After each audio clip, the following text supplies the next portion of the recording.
can I do the Cardi B thing? Oh, oh my God, I didn't know I could do that. Okay, well that was short-lived. My ability to do that is no longer here. K is for Karen. Okay. Grab your beverage of choice for hydration station, baby. Choo-choo. You know what's in my cup. It is lemon water. And I have an update on said squishy, okay?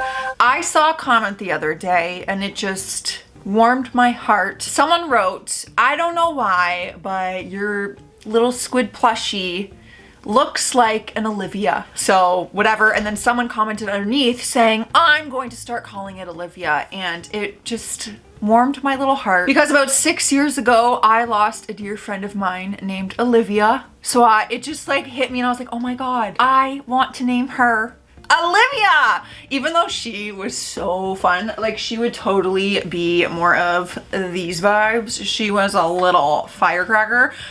She also could be a little sassy though, and that's why we were such good friends. It is official, you guys. My little squish is going to be named Olivia. Cheers.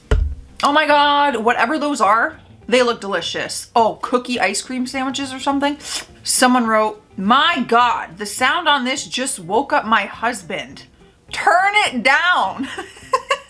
Someone else commented back to Karen, unfortunately, I am not able to control the sound on your device. I think there's a handy dandy button on this side of your phone that would allow you to control the volume though. It's not my video that necessarily woke up your husband. You can just turn it on the lowest volume or even put some headphones in. If you're in bed next to him and he's sleeping, you know, just a little. This is something off of Google Maps when they were doing the photos. Oh my God, tell me the people, because they go out there and they set it all up and they do the Google Maps pictures and stuff. Tell me that the Karen was fighting with the Google Map guy. Oh my God, and that's the pictures that remain on Google Maps. Shooting the middle finger, giving them a little wave, marching up to them on the street. Oh, this is gold. I would frame this. I should not have been shocked to see any type of review in this compilation.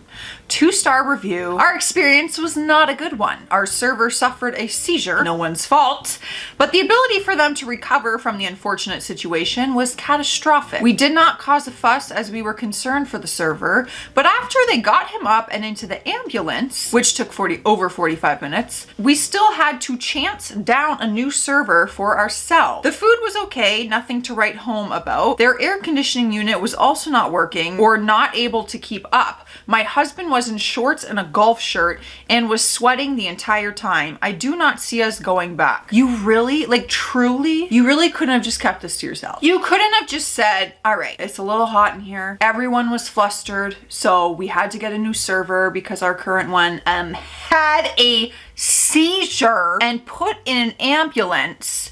So maybe, you know, I shouldn't review this restaurant at this visit because it has been a very much catastrophic day. You couldn't have just looked past it, you know, and just said, okay, wasn't the best experience because of very unfortunate situations. You took the time to write that out. Our local pizza joint is a bro to the neighborhood kids. Aw. Due to the closing of schools, we will be serving all school-age children 2 slices of cheese pizza and a juice box for free from 11 a.m.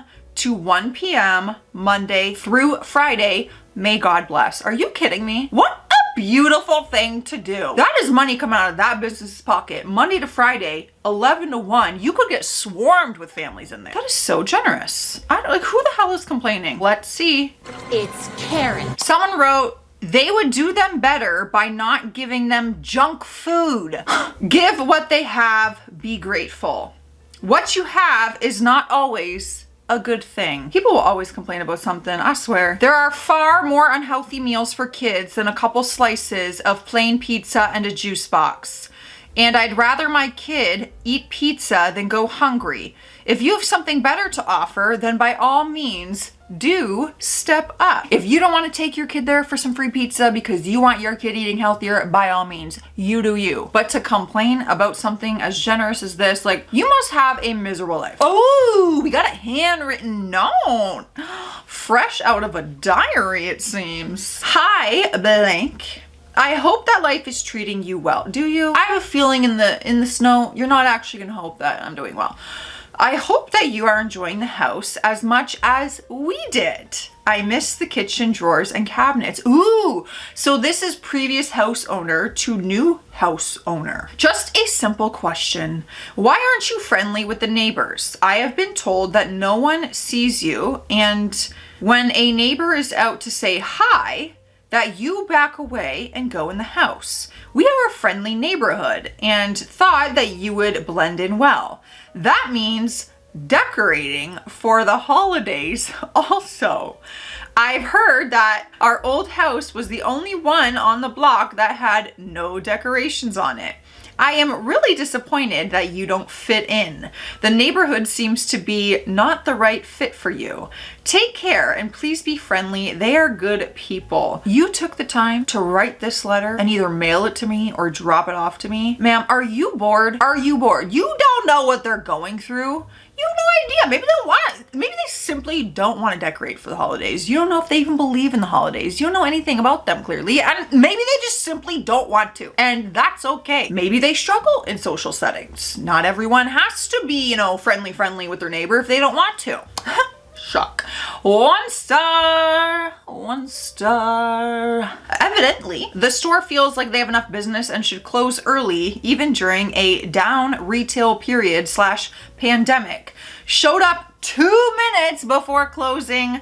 Door was locked. The shaking of the locked door caught the interest of someone behind the desk who seemingly hid from me when we made eye contact.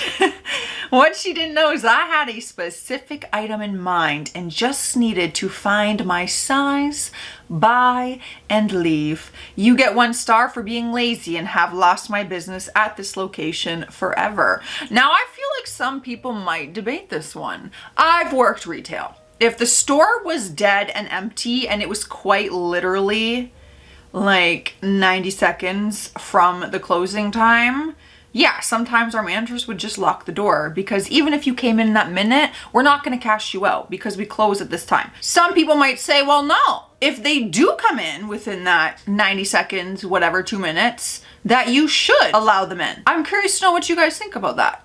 Like that close, like just, literally 90 seconds to 2 minutes. That close. Should they have let them in? Should they have locked the doors? I want to know your opinion. Car sticker, you will address me by my husband's rank. Well, that's an interesting approach. I hope most people respect and praise what your husband has done or is doing 1000%. But I feel like that's not the way to go about that. Like, you will address me by my husband's rank? I don't know. That don't seem very patriotic to me. A Karen stormed my house at 4 a.m. claiming that she's a friend of my landlord. Karen, pack your stuff. Oh, let me do a Karen voice. Hold on, let me just, practice my acting here. Need some lip gloss. Karen wears lip gloss. Pack your stuff. You have to move out today. Me. Who the hell are you? I'm your landlord's friend. And my daughter's moving in here later, so get out. Do I sound like a 90-year-old crazy person? Me. No. Slams the door. Later, around 8 a.m., she came back with my landlord and a bunch of cops. All you have to do is cooperate. All right, but what? 4 a.m., landlord's knocking on the door saying you have to move out. What are you talking about? That's illegal. Unless you're leaving out part of the story and you've been notified of your eviction and you're not paying rent.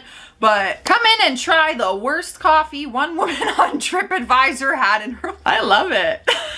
I would go in simply for the comedy in that because, Karen went on the internet, took the time to rant about apparently our cup of coffee was the worst one she had in her whole life. That is hilarious. You know what? She doesn't want business with you. Sign me in. I will take her place on the team, coach. I will replace her in that business because I would love to have a cup of coffee from you. I appreciate the sarcasm. I love it. If vaccines were healthy, you could put it on a spoon and eat it. Try it, you'll die. If broccoli was healthy, you could put it in a syringe and inject it into your bloodstream. Try it, you'll die. Valid point. I understand what the person about the vaccines was trying to say, but yeah, I knew the response was not going to be what they hoped for. I am a farmer. I've got a patch of land next to the neighborhood road with plum trees. Every year, a portion of my plums go missing. They are extremely rare and are useful to make jam. This year, however, I had to pluck them earlier than usual because of the heat wave. I was in my yard counting them when neighbor Karen came by. Karen, what do you think you're doing? Me, what? You can't just steal all the plums. So Karen is the plum thief. And she thinks you're the plum thief, but you are the plum grower, the plum creator, the plum plucker. I wish, oh, you must have had so much joy when you looked her in the eyes and said, ma'am, those plum trees, I own that. I'm a farmer. Those are my plums. Please stop stealing them. Oh, we got some shoes that say live, laugh, love, live, love, laugh, pray for the manager. They do, I don't know why, but they do say that it's just a meme that every Karen out there, not the good Karens, we're talking about Karens, they have a sign in their house that says like live, laugh, love, and yet they're always the ones who are not living, laughing, or loving. This girl sitting next to me gave herself an insulin shot in class yesterday, and the girl next to her said, can you like not do that right now? She replied with, no, Deborah, I'd like to live.